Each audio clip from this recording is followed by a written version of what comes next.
मोहम्मद ज़ुबैर साहब, आप फरमाइएगा, क्या नवाज शरीफ जो है उनके साथ जो अभी तरीकाकार पेश किया जा रहा है, आपकी जमात तो बहुत होपफुल होगी कि आइंदा के लिए तो बहुत अच्छे दिन आने वाले हैं?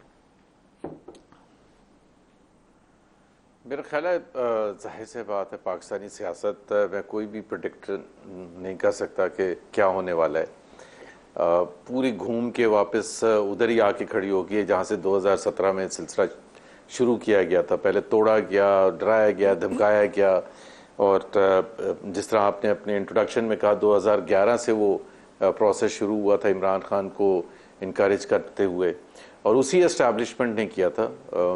ये हमारी एस्टैब्लिशमेंट, जनरल मुशर्रफ ने पहले फैसला किया कि पीपल्स पार्टी और PMLN are history, they have no role in the future, और बेनज़ीर शहीद और नवाज शरीफ के लिए कहा गया। पाकिस्तानी कौम तो जाहिर सी बात है परेशान होती है कि जी ये फैसले कैसे होते हैं कि एक तरफा एक वक्त में आप फेवरेट हो जाते हैं, फिर दूसरी तरफ आ जाते हैं। मसला ये होता है कि आप पहले गलत काम, जिस तरह नवाज शरीफ साहब को निकाला गया था, उसको उसकी कोई कानूनी हैसियत थी नहीं।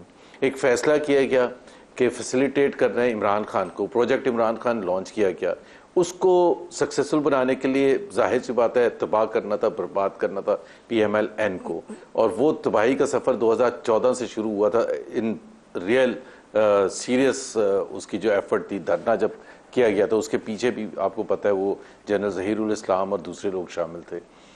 तो अब जब चीज़ें इतनी ख़राब तरीके से होती हैं तो फिर आप उसकी सज़ा आप देखें ना। मियाँ नवाज शरीफ ने भुगती 6 साल तक, 2017 से लेके पहले जेल में भी गए, नाअहल भी हुए, पार्टी पोजीशन भी नहीं होल्ड कर सकते, उनकी बेटी को भी जेल डाला गया, भाई को भी, पार्टी को डराया धमकाया, जेलों में डाला गया।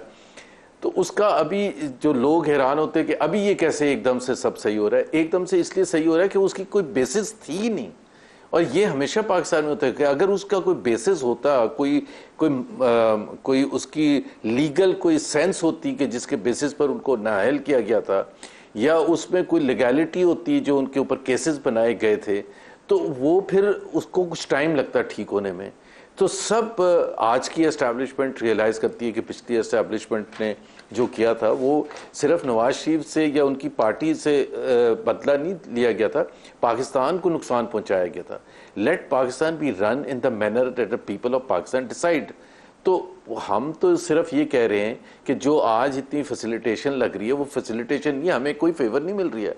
हम एकदम से अजीब इसलिए लग रहा है कि हमारे ऊपर पकड़ धकड़ नहीं हो रही है, हमारे ऊपर केसेस नहीं बन रहे हैं। हम कोर्ट जाते थे पहले 2-2 घंटे तक मियाँ नवाज शरीफ इंतज़ार करते थे।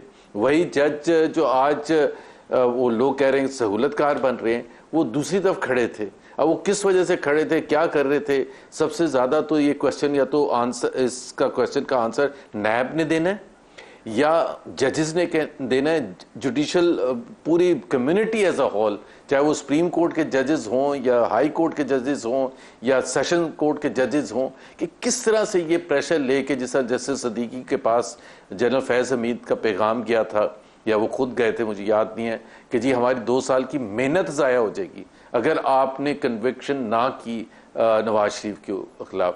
तो इसी तरह से एक मैं सिर्फ और एग्जांपल देता हूँ, कितना वन साइडेड था कि वो जो पनामा का केस था उसमें 440 पाकिस्तानी लिस्टेड थे, मियाँ नवाज शरीफ तो थे भी नहीं। चलें, आपने मियाँ नवाज शरीफ पर केस लाया, नाअहल कर दिया, ज़ुबैर तो 439 कहाँ गए? आपने कहा कि जनरल फैज़ ने उनको शौकत सदीकी साहब को कहा था हमारी 2 साल की मेहनत ज़ाया हो जाएगी अगर आपने सज़ा ना दी। तो आज तो कई सालों की दहाई पूरी की एक मेहनत ज़ाया होगी। वो तो नवाज शरीफ को और जरदारी को सियासत से बाहर रखना था। दोबारा सियासत में लाडले कैसे बन गए इस्टेब्लिशमेंट के, उसके ऊपर रोशनी नहीं डाली आपने।